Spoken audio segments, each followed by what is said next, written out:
It's on. Okay. So I'm Madhav Marathi. I don't know whether I'm supposed to stand up or not, but I will. I'm a faculty member at Virginia Tech and work with Chris Barrett here, part of an institute called the Biocomplexity Institute. And I lead the Network Dynamics and Simulation Science Lab. Here, this is the second meeting in Lucca that I'm attending. It's a wonderful place. So my question was for both the speakers and you both as well. I think we wanted to focus on computing. And I think we heard some general issues, both from the first speaker in terms of its impact vis-a-vis the carbon footprint it has, and then from Rob on how computing can be used. But maybe you can give us a little bit more details on what you would like as a role of computing. It's absolutely clear computing has a role in it, but I guess what was not clear to me is what specific kinds of roles you envisage in it, in terms of tools that you make, the simulations that you talk about, data synthesis methods, or all of it, and in what form?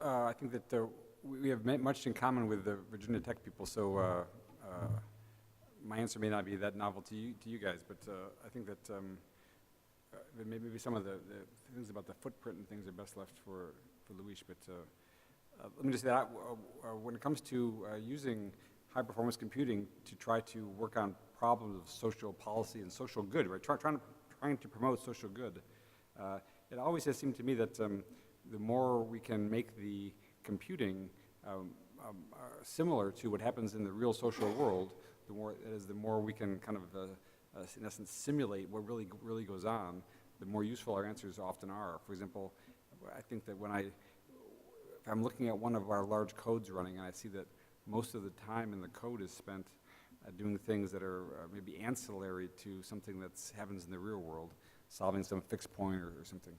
I think that the code, that we're not really solving the right problem, but that when we can get our models doing things like that actually happen in the real world, then we can have some sense that the model is going to tell us something that's more useful. And for example, it seems to me that one of the classic things that so many models do in the social sciences and social policy is to say, let's solve for the equilibrium of the system. Let's solve for where the system is kind of perfectly poised and well balanced and not much is changing.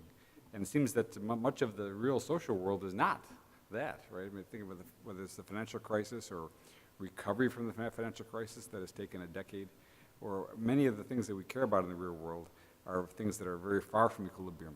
And because we don't really have a satisfactory mathematics for that, we don't have a satisfactory theory for that, we don't have a satisfactory vocabulary for that, when our models produce those kinds of, when our computational models produce things that have these properties, when we don't really even know how to talk about these kinds of things. And so it seems like many important challenges in regard to bringing computing to bear on social problems are really conceptual ones, where we don't even have proper ways to talk about our results with policymakers.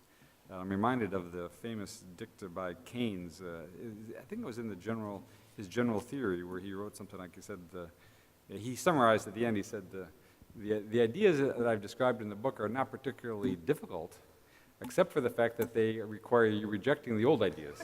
And the old ideas it's always hard to get rid of the old ideas because you've been trained to think that way. And so I think that much of the same thing happens here in how when we try to leverage computing for social good, we have to, in some sense, kind of move beyond, I won't say reject, but move beyond the way we conventionally think about things. And so it's probably too general an answer, but that's one initial response. Chris, I wanted to ask you, please jump in and say who you are, as far as you know. Right.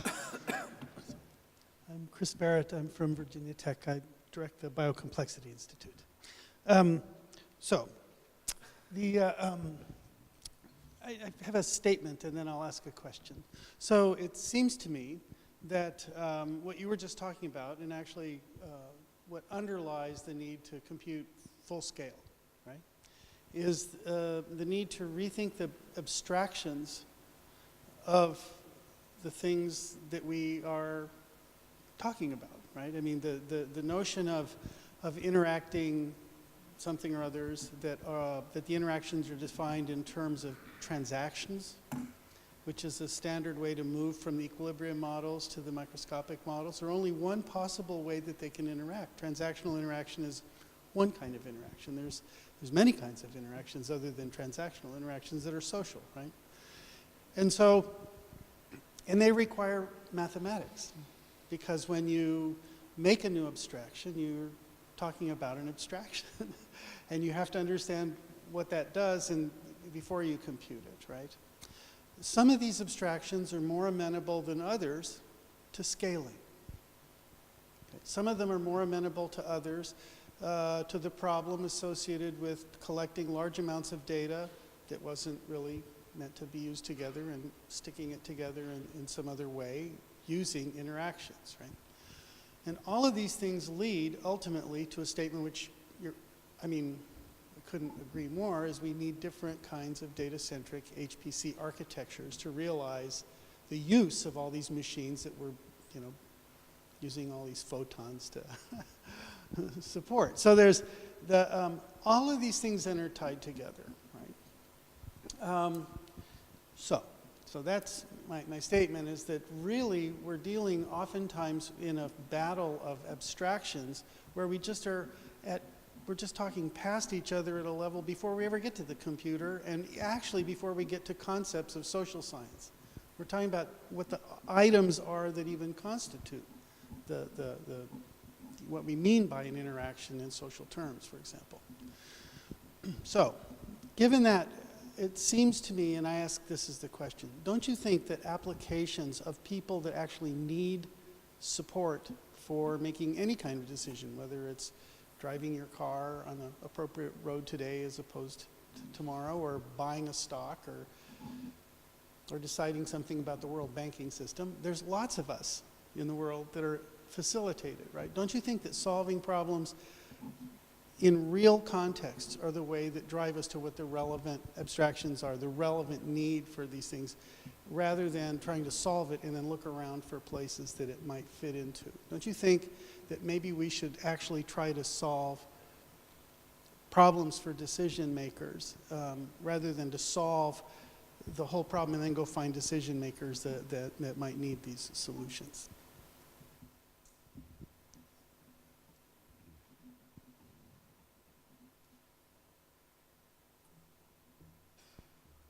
Jeff, if you stay silent for too long, I'll ask you to speak.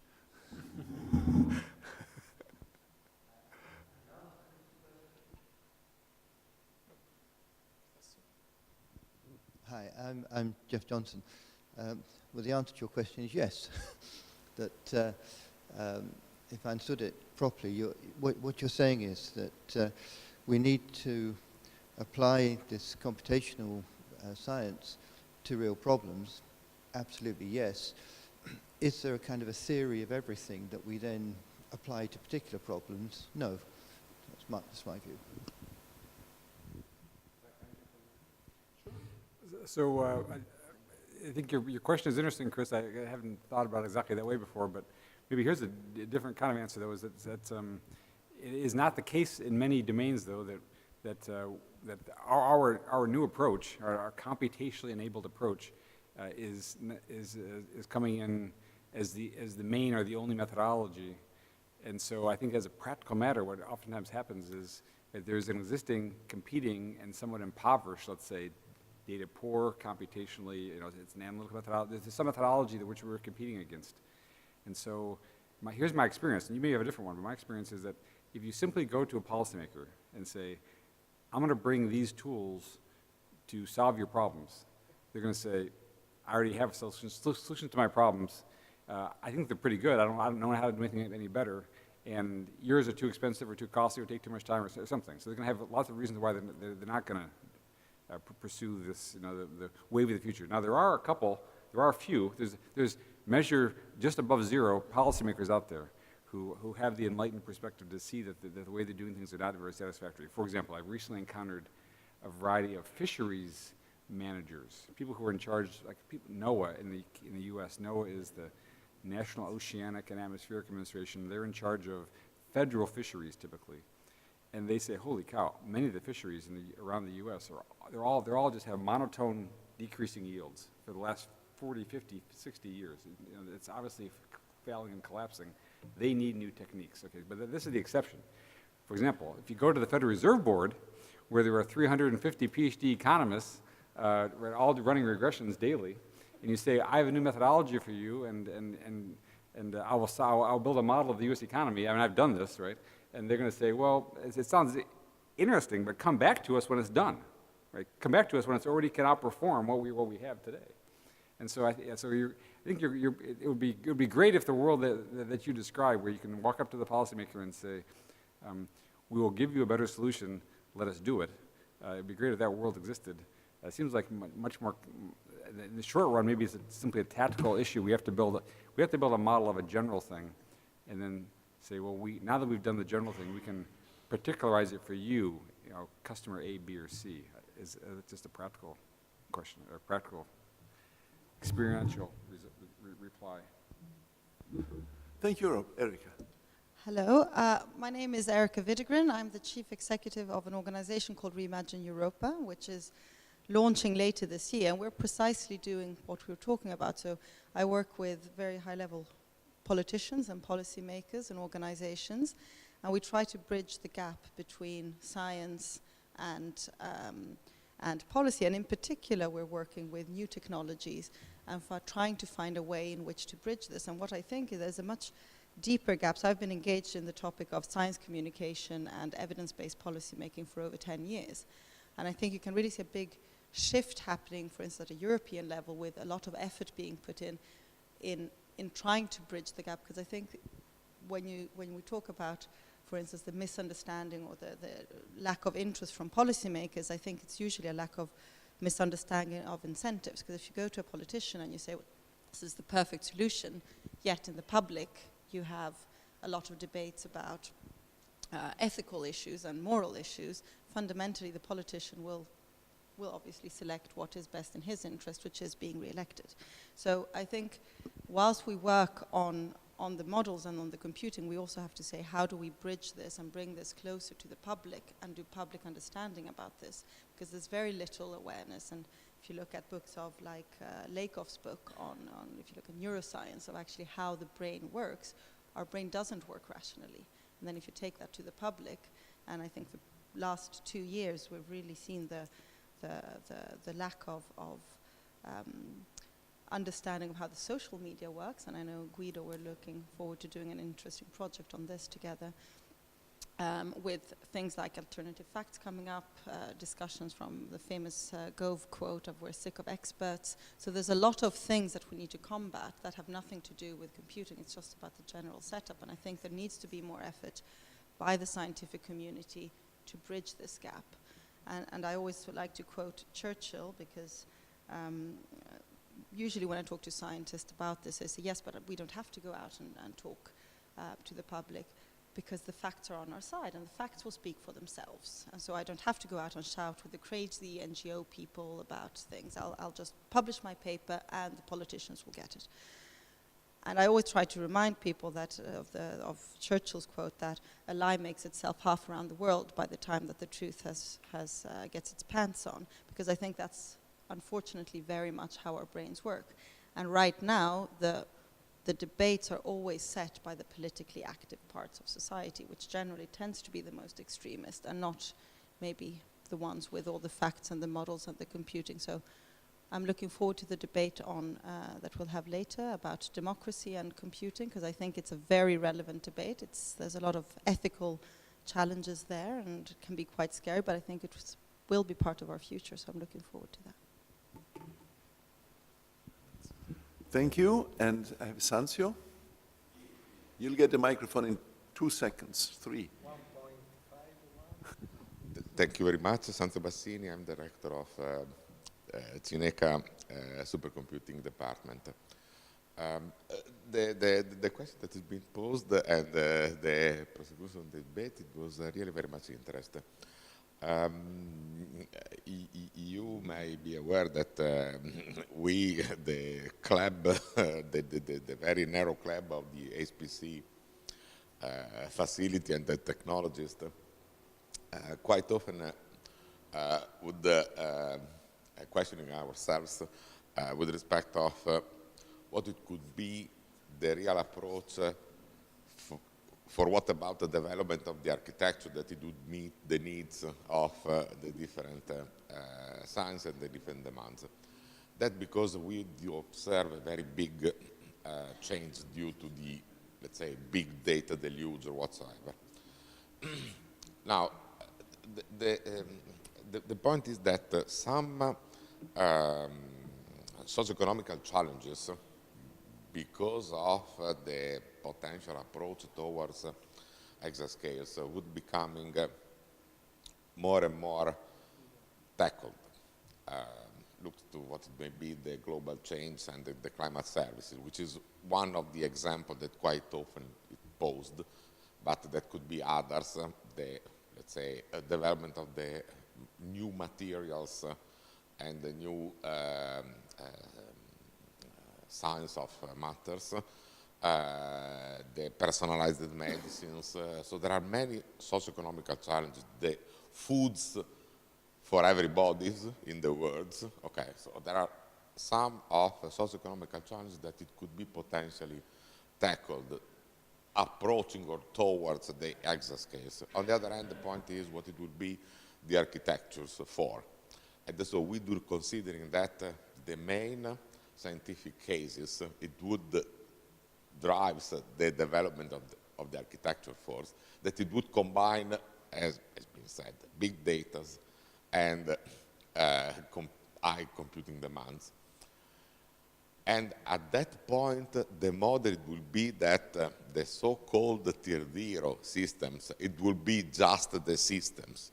Okay, so if we were looking to Google or to Amazon or and so the paradigm of cloud is just a too concentrating facility that it would lead to the approach for the tier 0, but at the same point the service for the tier 1. I will show some slides that would mention in my talk, in my short speech afterwards.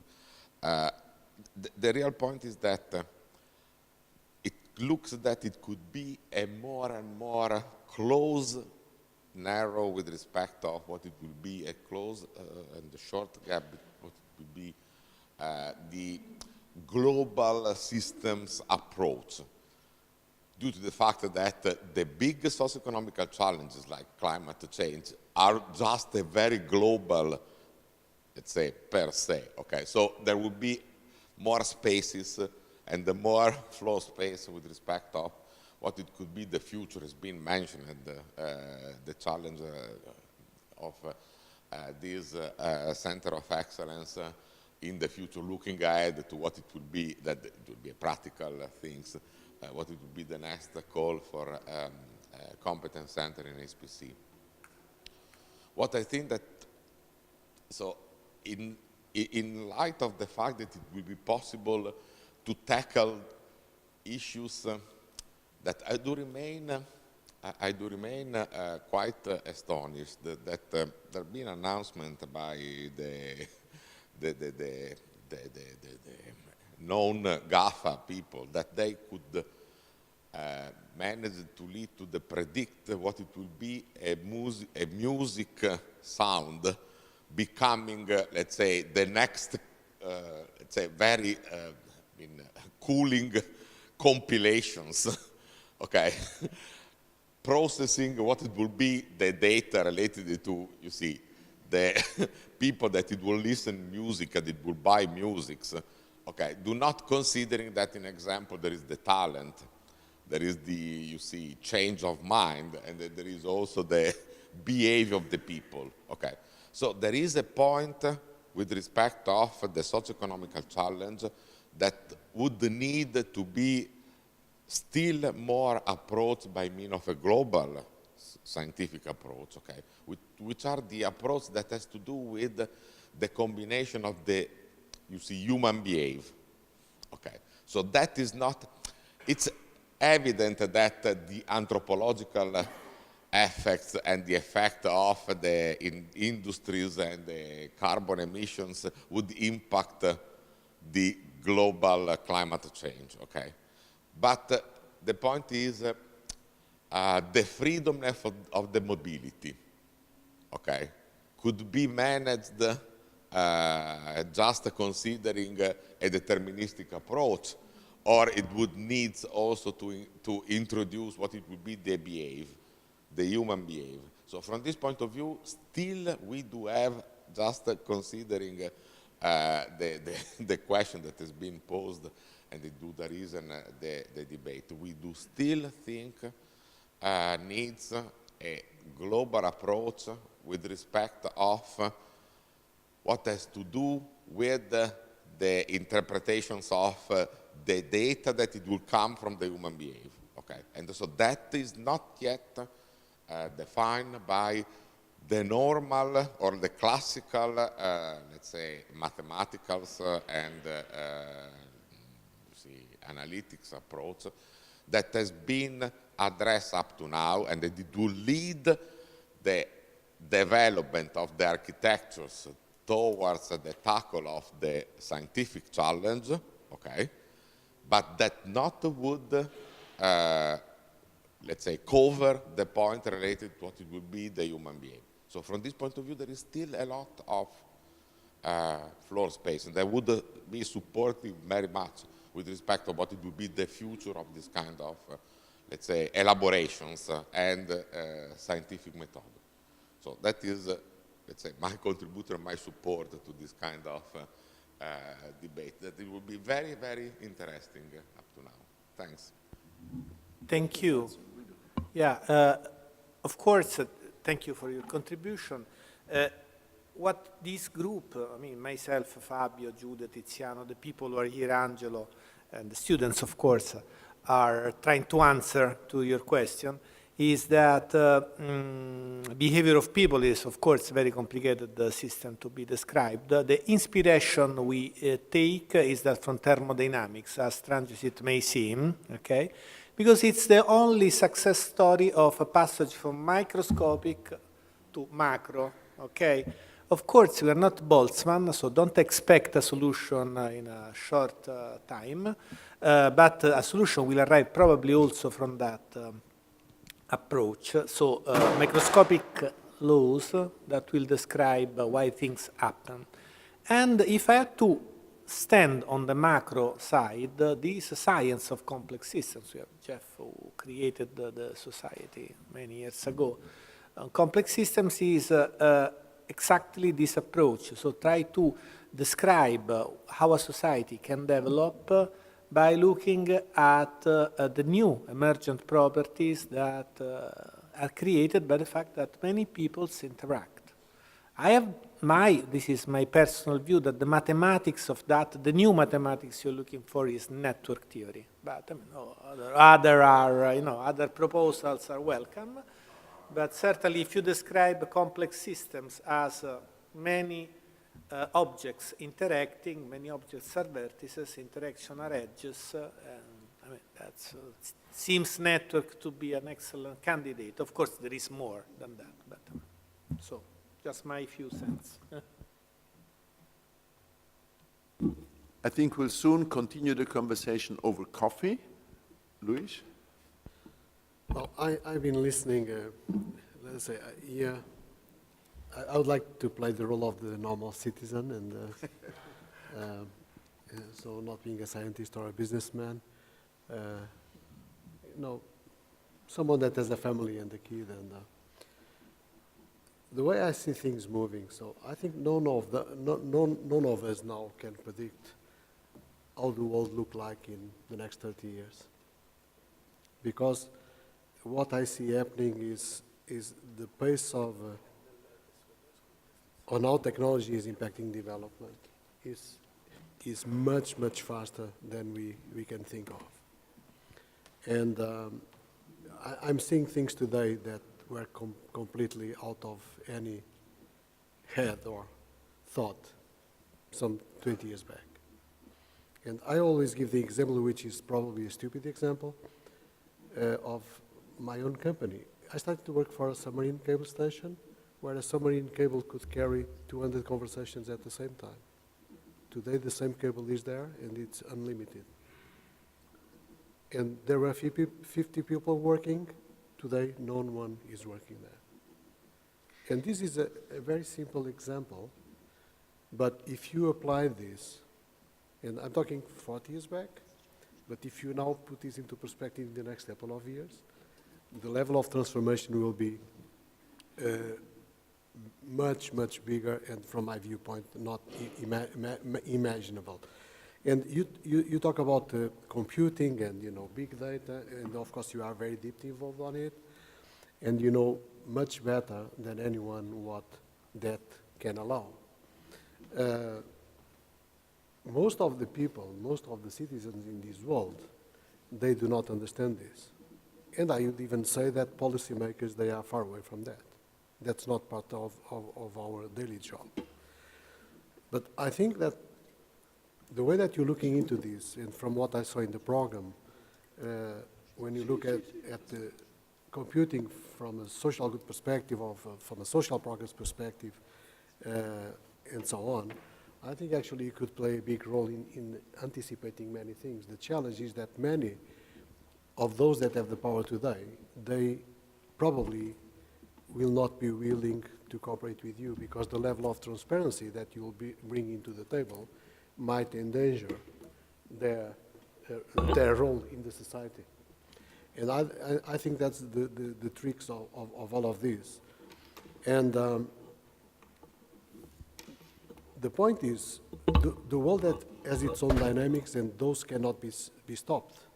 So we live in a complex world, and we are seeing now things happening that are not under control. I think big data computing could bring some more, let's say, responsibility into this game today, because transparency will be fundamental to drive, from my perspective at least, to drive the world to become a better place.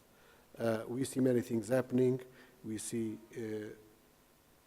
things that we like, that we don't like, and these dynamics are happening every day without anyone really allowing the society as a whole to understand why it's happening. So my view on this, and I think there is a need for people like you to bring, because you have the scientific side around you, and you know, computing big data, the way that you can understand the data and the different interactions will allow for, I would call it, responsible people to drive and to support a totally different agenda that is not happening today in the world.